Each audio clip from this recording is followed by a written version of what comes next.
应该摆满礼物的商店货架却空荡荡，业者也无能为力。然而港口缺人，加上货柜短缺，受冲击的不只是美国的耶诞节。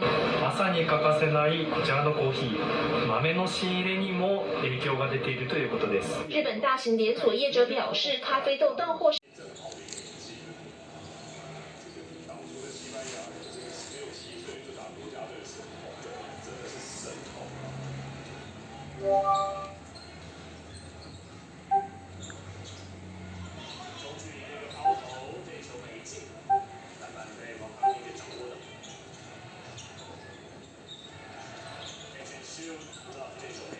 拨出来之后，在队友的手上无情的一个外线3分，再一次的尝试没进。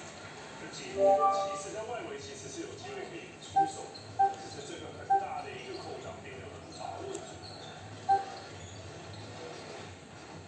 绕了一整圈，哇，这一球空了，篮底下，这直接关住。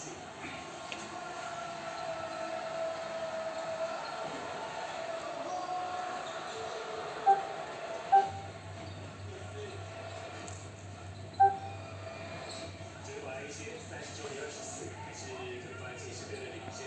接到，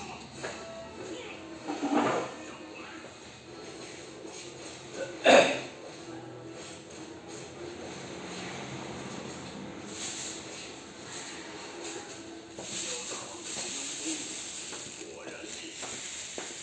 教授，我有一言，可否听听啊？任凭你花言巧语。